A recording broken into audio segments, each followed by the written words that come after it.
Hello everyone, कैसे हैं आप सब। डीएलएड थर्ड सेमेस्टर का विज्ञान का आज पहला चैप्टर पढ़ने वाले हैं और इस पहले चैप्टर में हम पढ़ेंगे दैनिक जीवन में विज्ञान एवं प्रौद्योगिकी। इसको हम दो वीडियोज में पढ़ेंगे। पहले वीडियोज में हम तीन टॉपिक्स को लेंगे। पहला होगा दैनिक जीवन में विज्ञान की भूमिका, दूसरा होगा वैज्ञानिक विधि और तीसरा होगा वैज्ञानिकों का योगदान। इसमें वैज्ञानिकों के योगदान में आज हम भारतीय वैज्ञानिकों के योगदान को पढ़ेंगे। नए और पुराने सभी वैज्ञानिक जो बड़ी खास हैं, जिनके बारे में थोड़ा थोड़ा तो आप जानते हैं, थोड़ा थोड़ा और जानेंगे। तो सबसे पहला टॉपिक है हमारा दैनिक जीवन में विज्ञान की क्या भूमिका है। देखिए, भूमिका दैनिक जीवन में क्या है विज्ञान की। पहले के लोग पत्तों में पानी पी लेते थे। पत्तों को मोड़ा, नदी से पानी निकाला, पी गए। उसके बाद वह भी विज्ञान था। हाथ में लेके पानी पीते थे। उसके बाद से पत्तों से पानी पीना शुरू किया, वह भी विज्ञान था। उसके बाद जब पत्तों से पानी गिरता था, पानी एक जगह से दूसरी जगह ले जाना मुश्किल होता था, तो उन्होंने घड़े का निर्माण किया। घड़े में पानी ज्यादा देर तक रुक सकता था। उसके बाद वो भी पानी जब गिरने लगा, वो भी गिरता था। कुछ और विज्ञान आया। जब धातु बनने लगे तो धातु के बर्तन बनने लगे। धातु के बर्तन में पानी रखा जाने लगा। उसके बाद और विज्ञान आया, मतलब कुछ और बदलाव और ज्यादा हुए। धातु के बर्तन भी बंद डिब्बे वाले होने लगे, मतलब बंद होने वाले होने लगे, ढक्कन जिसमें लगे हुए। उसके बाद और बदला और प्लास्टिक आया और अब प्लास्टिक की बॉटल्स चलती हैं। ठीक। उसके बाद विज्ञान और बदला और अब छोटे छोटे पानी के गोले बनने लगे हैं। ठीक। उन गोलों को आराम से आप मुंह में डालिए और उसके बाद वो मतलब बर्बाद भी नहीं होते, गिलास की भी जरूरत नहीं है। आप उन पानी के गोलों को मुंह में डालेंगे और वह जो ऊपर की पॉली मतलब जो कवर है उसका, वो कवर भी घुल जाएगा और पानी भी आप पी लेंगे। ठीक। अभी इस पे काम चल रहा है, आगे और भी बेहतर होगा। तो यह जो बदलाव है ना, एक क्रमिक बदलाव, यही क्रमिक बदलाव है विज्ञान। समस्या आई, उत्सुकता हुई कि यह समस्या क्यों आई, उसके बाद जाना कि क्यों आई, उसके बाद उस समस्या का समाधान ढूंढा। जो समाधान निकल के आया वही विज्ञान था। ठीक। जैसे कि पेड़ से फल गिरा, नीचे आया तो क्यों आया, कहीं और भी जा सकता था, ऊपर क्यों नहीं गया, सीधे दाएं या बाएं क्यों नहीं गिरा, वो सीधा ही क्यों गिरा। ये सवाल जब न्यूटन के दिमाग में आया तो उन्होंने सोचा। ठीक। उनके से गिरा। ठीक। यह एक कौतूहल का विषय था उनके लिए। उन्होंने इस पर सोचा। यह क्या था, वह उनकी जो समस्या थी, मतलब उनके दिमाग में जो प्रश्न आया, जो जिज्ञासा आई, उस जिज्ञासा पर उन्होंने काम किया। ठीक। और परीक्षण किया, निष्कर्ष निकाला और उस निष्कर्ष के आधार पे उन्होंने ये कहा, धरती चीजों को अपनी तरफ खींचती है। ठीक। देखिए, जो भी हमारे पास समस्याएं होती है ना, या जो भी हमारे आसपास कुछ घटित हो रहा होता है, उसके बारे में जानने की जिज्ञासा, उसको समझने की समस्या के रूप में उसको लेना और उसे समाधान ढूंढना और समाधान की प्राप्ति तक पहुंचना, विभिन्न चरणों में समाधान की प्राप्ति तक पहुंचना ही विज्ञान है। ठीक। और विज्ञान हमारे चारों तरफ है, हर तरफ, हर समय, हर जगह काम हो रहा है विज्ञान का। बिना विज्ञान के आज हमारी जिंदगी बिल्कुल अधूरी है, हम कुछ भी नहीं है। प्रेशर कुकर में खाना क्यों पकता है जल्दी, अगर हम जमीन से नीचे जाते हैं तो हमें सांस लेने में दिक्कत क्यों होती है, जमीन से ऊपर जाते हैं पहाड़ों पे तो सांस लेने में दिक्कत क्यों होती है, ऑक्सीजन सिलेंडर हमें लेकर क्यों जाना पड़ता है, ऊंचाई पर जाने से नाक से खून क्यों गिरने लगता है, ऊंचाई पर दाल जल्दी क्यों नहीं गलती है, वगैरह वगैरह ढेर सारे कौतूहल के विषय हैं। और इन कौतूहल के जो विषय हैं ना, इन्हीं को अगर हम समस्याओं का समाधान ढूंढा जो हमने, वही विज्ञान है। अगर हम मोमबत्ती भी जलाते हैं तो वह बुझ जाती है, चिड़िया आकाश में क्यों उड़ती है, मोमबत्ती क्यों जलती है, क्यों बुझती है, उसकी लौ हमेशा सीधी ऊपर क्यों जाती है, धुआं हमेशा ऊपर की क्यों उठता है, और धुएं को अगर हम फूंक मार दें तो थोड़ा सा वो गड़बड़ होता है, इधर उधर होता है और फिर से सीधा ही उठने लगता है, ऐसा सब क्यों होता है। यह सब कौतूहल है, जिज्ञासा है, प्रश्न है, और इन्हीं प्रश्नों का समाधान ढूंढना विज्ञान है। विज्ञान को जानने के लिए विधियों का प्रयोग होता है, जिन्हें हम कहते हैं वैज्ञानिक विधियां, और ये वैज्ञानिक विधियां होती हैं क्रमबद्ध। कौन कौन सी वैज्ञानिक विधियां हैं? तो सबसे पहले समस्या है, ठीक। अब एग्जाम्पल में लेती हूँ, एक एग्जाम्पल से आप बहुत ही आसानी से समझ जाएंगे। आपका मोबाइल ऑफ है, ठीक, आपका मोबाइल ऑफ है। सबसे पहले आप क्या करेंगे, क्या करेंगे? सबसे पहले जानने की कोशिश, क्यों ऑफ है। इस जानने की कोशिश के लिए आप क्या करेंगे? मोबाइल को सबसे पहले ऑन करने की कोशिश करेंगे। यह जो कोशिश है वही आपका प्रयोग है। आपके दिमाग में सवाल आएंगे, मोबाइल क्यों ऑफ हो गया? क्या गिर गया था क्या? या मोबाइल में कहीं पानी तो नहीं चला गया?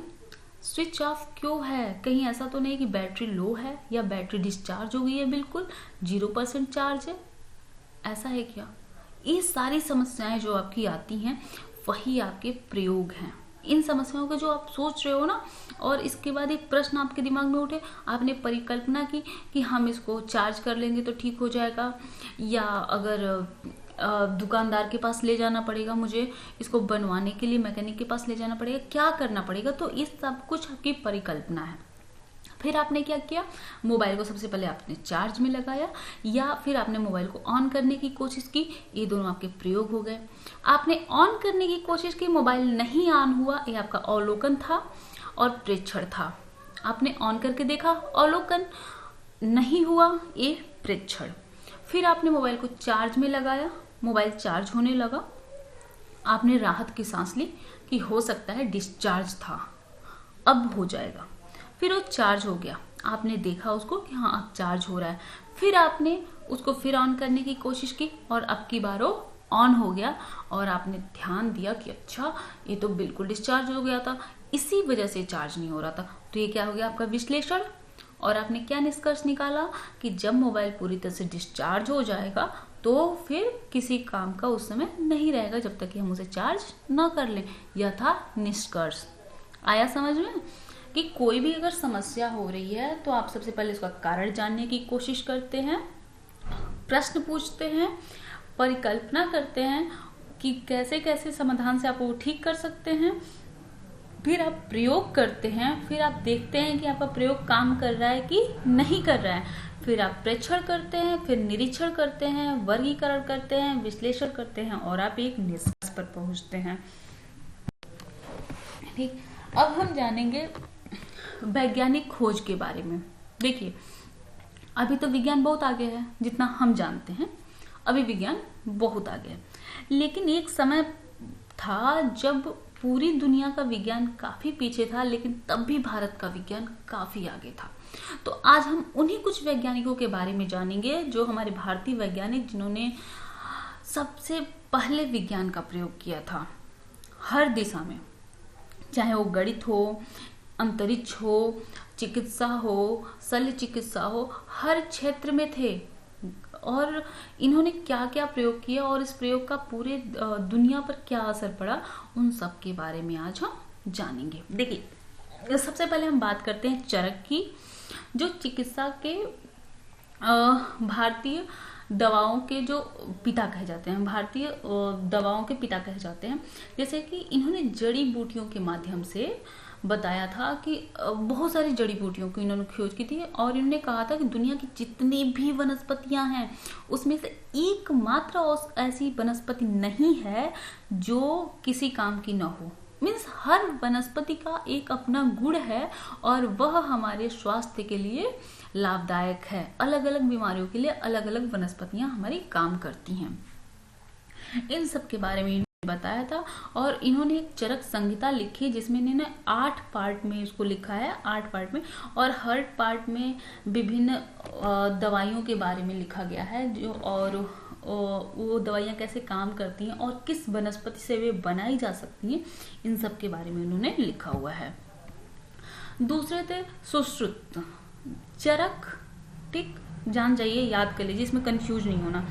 चरक दवाई, ठीक, सुश्रुत शल्य चिकित्सा, ठीक, चरक दवाई, सुश्रुत शल्य चिकित्सा, श, ठीक, तो सुश्रुत से शल्य चिकित्सा, सुश्रुत में तीनों स आ जा रहा है, सुश्रुत और शल्य चिकित्सा तीनों स एक साथ आ जाएगा, और चरक दवाई, ठीक। तो ये दो चीजें याद कर लिए। शल्य चिकित्सा का मतलब ऑपरेशन करना, ठीक है, फादर ऑफ सर्जरी इनको कहा जाता है। और इनकी किताब है, इनकी जो पुस्तक है ना, उस पुस्तक में इन्होंने ढेर सारे उपकरणों के चित्र बनाए हैं जो प्रयोग किए जाते थे शल्य चिकित्सा में, मतलब सर्जरी के लिए जो यूज होते थे। सबसे पहले दुनिया के सबसे पहले सर्जन थे सुश्रुत, ठीक। इन्होंने तो एक बार जो चित्र हैं इनकी पुस्तक में जो चित्र बने हुए हैं, उन चित्र में ये भी है कि एक बार इन्होंने मतलब एक चित्र बना हुआ है जो ये भी बताता है कि इन्होंने नाक का ऑपरेशन भी किया था। प्लास्टिक सर्जरी इन्होंने सबसे पहले करी थी। अगले हमारे गणितज्ञ हैं आर्यभट्ट। आर्यभट्ट जिन्होंने शून्य की खोज की।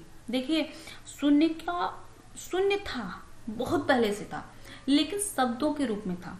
शून्य का जो चिन्ह था वह चिन्ह आर्यभट्ट ने दिया। पाई की खोज आर्यभट्ट ने किया, और हमारा सबसे पहला उपग्रह आर्यभट्ट ही था, ठीक। तो आर्यभट्ट के बारे में हम जानते हैं, इन्होंने खोज की थी पाई का मान इन्होंने बताया, और इन्होंने शून्य की खोज की। शून्य को एक चिन्ह दिया, जैसे जो आज हम जीरो बनाते हैं ना चिन्ह, वह चिन्ह आर्यभट्ट ने ही दिया था। उसके पहले संख्याएं थी, लेकिन वे संस्कृत में थी और हिंदी में आई, ठीक। संस्कृत में ही थी मूलतः, उसके बाद हिंदी में। जैसे रोमन में लिखा जाता है ना 10, तो 10 का एक चिन्ह है, उसे 10 पढ़ा जाता है, 10th पढ़ा जाएगा, लेकिन जो शून्य का जो चिन्ह है वह रोमन में नहीं है। ठीक ऐसे ही हिंदी में और संस्कृत में भी पहले चिन्ह नहीं था, वह सिर्फ एक शब्द थे, दशम, ठीक। अगला इनके बारे में हम बात कर लेते हैं। इन्होंने ही सबसे पहले यह बताया था कि पृथ्वी अपनी धुरी पर घूमती है। यह सबसे पहले किसने बताया? आर्यभट्ट ने। और आर्यभट्ट ने सबसे पहले सूर्य ग्रहण और चंद्र ग्रहण का सही कारण भी बताया था।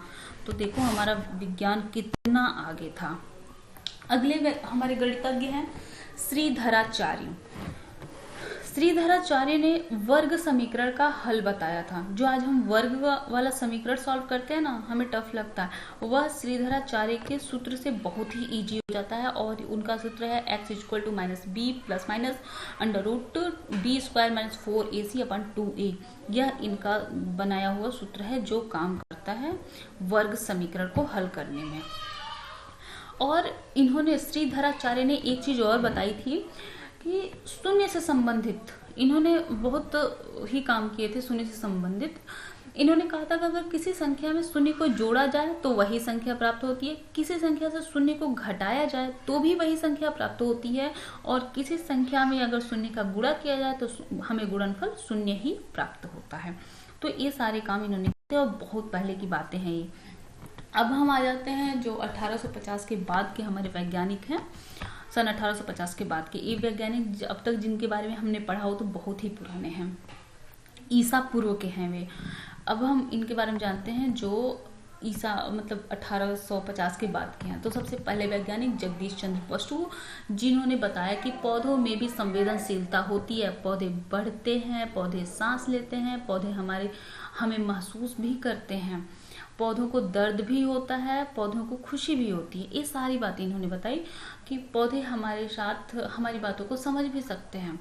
और इन्होंने क्रेस्कोग्राफ का निर्माण किया था। क्रेस्कोग्राफ वो मशीन होती है जो कि पौधों की लंबाई को नापने का काम करती है।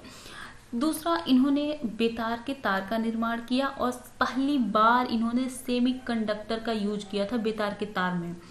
और तीसरा सबसे बड़ा काम इनका था तरंग दैर्ध्य को मिलीमीटर में मापना। पहले के जो वैज्ञानिक थे उसको तरंग दैर्ध्य के लिए बड़ी माप का प्रयोग करते थे, जैसे सेंटीमीटर, मीटर, लेकिन इन्होंने बताया कि हमें तरंग दैर्ध्य को मिलीमीटर में नापना चाहिए। मतलब तरंग दैर्ध्य को जितनी छोटी इकाई में हम मापेंगे वह उतना ही ज्यादा अपने अलग अलग रूपों में हमें दिखाई देगा। अपने साथ सभी जो तरंग दैर्ध्य हैं, जो सभी प्रकाश के सभी रंगों के लिए जो अलग अलग तरंग दैर्ध्य हैं, उनको हमें छोटे माप में मापना चाहिए, और इन्होंने सबसे पहले मिलीमीटर का प्रयोग किया था। ठीक, अब हम अगले वैज्ञानिक के बारे में जान जाते हैं, sir CV Raman. CV Raman को रमन इफेक्ट के लिए भौतिकी का नोबेल मिला था 1930 में, और इन्होंने काम किया था प्रकाश के फोटान पर।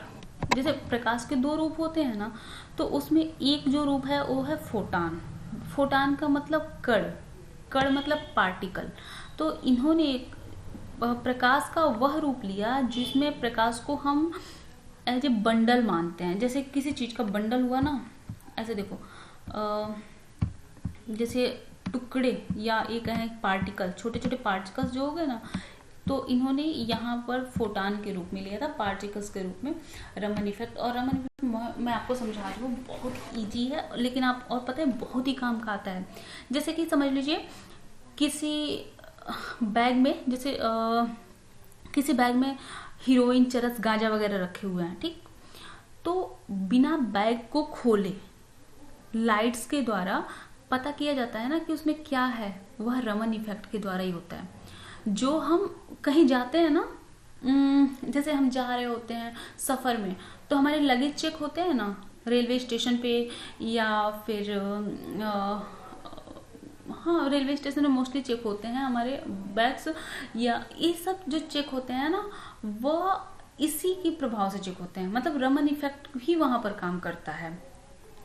तो आप आसानी से समझ सकते हैं कि ये कैसे काम करता है। देखिए, जो लाइट जाती है ना, वो लाइट तीन तरह से जाती है। एक तो जितनी लाइट गई, ठीक, एक सिंगल लाइट, एक जैसे अगर 7 कलर होते हैं ना लाइट में, 7, तो अगर हमने कोई एक कलर ले लिया, ठीक, उस एक कलर को हमने कहीं पर डाला, जैसे हमारे बैग, हम जा रहे हैं मान लो रेलवे स्टेशन, हमारा लगेज है, उस लगेज पर एक लाइट पड़ी, ठीक, और उतनी ही लाइट वापस आ गई, ठीक, तो वह रेले स्कैटरिंग कहलाती है। ठीक, रेले स्कैटरिंग कहा जाता है। नाम से मतलब नहीं है, बस इतना जानो कि एक तो गई, उतनी ही वापस आ गई, ठीक। और इसका मतलब है उसमें कुछ भी नहीं है जो हमें देखना है। जैसे कि हर चीज के लिए ना अलग अलग लाइट्स एब्जॉर्प्शन पावर होती है, मतलब अलग अलग चीजें अलग अलग लाइट को अवशोषित कर लेती हैं और छोड़ती हैं, ठीक। दूसरी, हमने एक लाइट तो जितना भेजा, ठीक, उससे कम लाइट आई, बाहर निकली। इसका मतलब क्या है कि जो थोड़ी सी लाइट बाहर नहीं निकली ना, उतनी लाइट को उसने अंदर अवशोषित कर लिया है। उसके जैसे मेरे बैग पर मान लो मैंने मान लो बैग में हीरोइन रखी है, ठीक, और बैग में हीरोइन मैंने मान लो रखी है और उस पर लाइट डाली गई ग्रीन कलर की।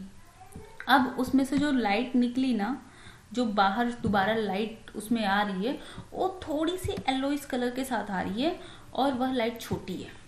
इसका मतलब क्या हुआ कि जो हमने ग्रीन लाइट डाली उसका कुछ पार्ट हमारे बैग में रखी हुई हीरोइन ने एब्जॉर्ब कर लिया और अब आई येलो लाइट, ठीक, हल्की सी येलो लाइट आ गई। तो इसका मतलब क्या हुआ कि मेरे बैग में कुछ ऐसा पदार्थ है जो कि ग्रीन लाइट को एब्जॉर्ब कर सकता है और उसे येलो लाइट में चेंज कर सकता है। तीसरा ऑप्शन कि मान लो मैंने उसमें कुछ अफीम वगैरह रखा है, ठीक, अब क्या हुआ, जो लाइट गई, ठीक, और उसे थोड़ी ज्यादा लाइट निकल गई। इसका मतलब क्या है, जो ग्रीन लाइट गई उस ग्रीन लाइट ने उससे एनर्जी ले ली, जो अफीम है उससे एनर्जी ले ली और अब लंबी सी येलो लाइट निकल के आ रही है, ठीक। येलो लाइट अब क्या है, वो ज्यादा है। तो इसका मतलब क्या हुआ कि इसमें जो ऐसा पदार्थ है जो प्रकाश का उत्सर्जन करता है, ठीक। तो इस तरीके से पता लगाया जाता है कि कोई चीज, जैसे किसी बैग में कोई चीज है तो उसके बारे में आसानी से पता लगाया जा सकता है। लेजर लाइट जो देखते हो, लेजर लाइट जो तेज जाती है, अभी जो लाइट्स वहां पे बनी वाराणसी में, अभी जो लाइट्स देखी होगी गंगा घाट आरती में, तो ये लेजर लाइट्स भी रमन इफेक्ट के लिए काफी प्रभावशाली होती है। इससे काफी ज्यादा चीजें पता की जा सकती हैं। ठीक, अगला हम देख लेते हैं। जैसे एग्जांपल ले लो कि आपने कोई बॉल फेंकते हो ना, तो क्या होता है, 3 ऑप्शन होते हैं। एक बॉल आपके पास आ जाए, जैसे कि आपने किसी को बॉल से कहीं बॉल अपने दीवार पे फेंकी, बॉल आपके हाथ में आ जाए। दूसरा ऑप्शन होता है बॉल आपने फेंकी और बॉल की गति कम हो गई और आपके पास आने से पहले ही गिर जाए। और तीसरा ऑप्शन, आपने बॉल फेंकी और बॉल आपसे पीछे आती गिरे, ठीक, आपसे काफी दूर चली जाए, मतलब और पीछे जाए। तो इसमें क्या है, इसमें पहले वाले में जितनी एनर्जी गई उतनी ही एनर्जी आई, क्रिया प्रतिक्रिया का नियम लग गया बराबर वाला। दूसरे वाले में क्या हो रहा है कि आपने जितनी एनर्जी से बॉल फेंकी उसकी एनर्जी खत्म हो गई और वो पहले ही गिर गई। और तीसरे में आपने जो एनर्जी से बॉल फेंकी उसमें और एनर्जी जुड़ गई और वो पीछे आके गिर गई। ठीक, ये ऐसे ही रमन इफेक्ट काम करता है। अब हम अगले गणितज्ञ के बारे में जाने, एस रामानुजन, जो हमारे गणितज्ञ थे। इनके बारे में देखिए, 33 साल की उम्र तक, मतलब इनके जो जीवन आयु थी वो ना सिर्फ 33 साल ही थी, लेकिन इस 33 साल में इन्होंने बहुत सारे काम किए। लगभग 3000 सूत्रों को इन्होंने हल किया है और अभी भी इनके सूत्रों पे काम चल रहा है कि इन्होंने जो हल किया वह उसको चेक किया जा रहा है कि वो कैसे काम कर रहा है। ठीक, गणितज्ञ, बहुत बड़े गणितज्ञ थे इन्होंने। और सबसे बड़ी बात, इन्होंने सारे गणित ना खुद से ही सीखी थी, किसी ने इनको नहीं सिखाया। और इनकी पढ़ाई भी ऐसा, गणित के सिवा इन्हें कुछ भी पसंद नहीं था, गणित में इनका जीवन बसता था। एट लास्ट वो मरते समय भी ना, वह उस समय जब इनकी डेथ हो रही थी उस समय, मतलब ये बहुत बीमार थे, उस समय इन्होंने कृत्रिम थीटा फलन पर काम किया। उस समय इन्होंने इसके बारे में बताया था। ठीक, और एक बात और, इन्होंने जो कुछ नंबर्स दिए, जैसे कि जिसको रामानुजन योग कहा जाता है या रामानुजन संख्या कहा जाता है, उसमें सबसे छोटी जो रामानुजन संख्या है वो 1729 है।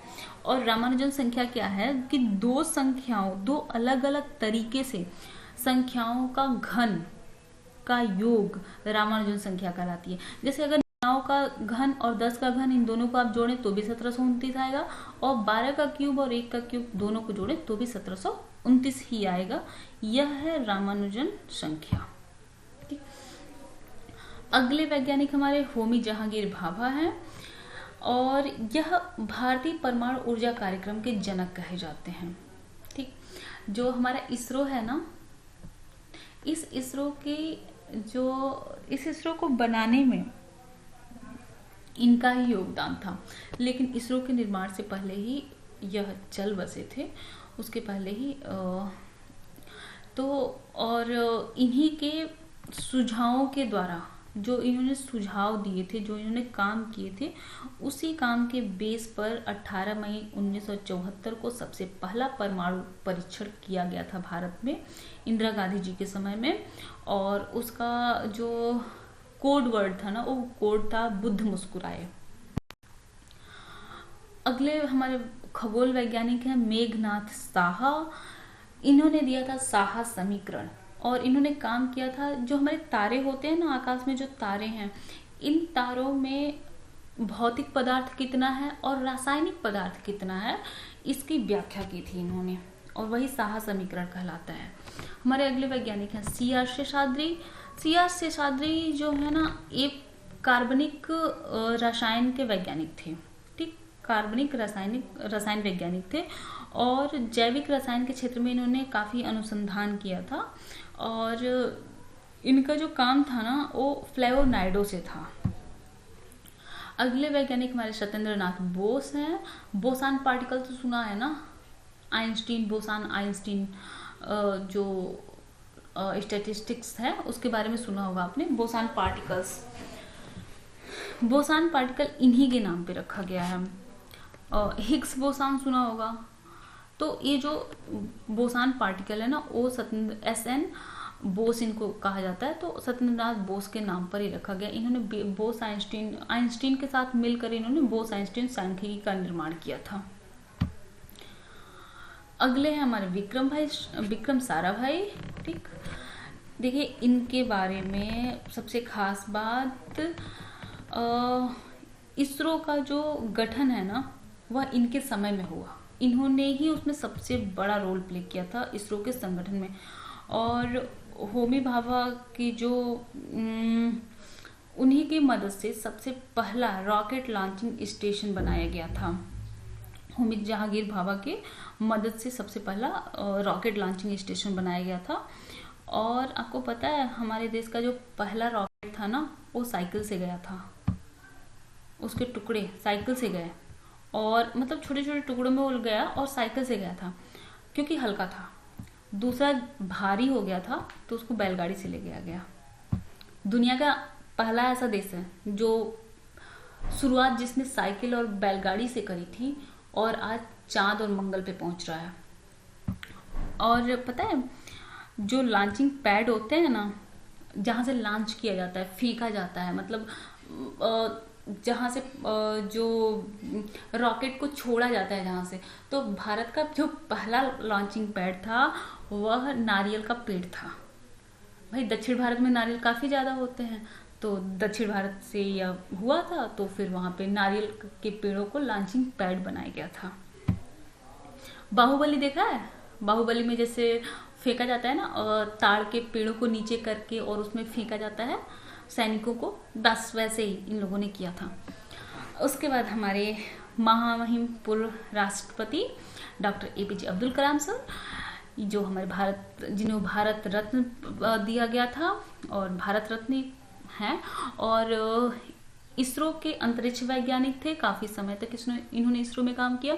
और दूसरा परमाणु परीक्षण जो पोखरण में हुआ अटल बिहारी वाजपेयी जी के समय में, उसमें इन्होंने सबसे मुख्य योगदान किया था। और इनको मिसाइल मैन भी कहा जाता है, क्योंकि त्रिशूल और पृथ्वी, नाग जैसी मिसाइलों को इन्होंने निर्माण किया। इसके बाद आते हैं हमारे डॉक्टर कस्तूरी रंगन सर।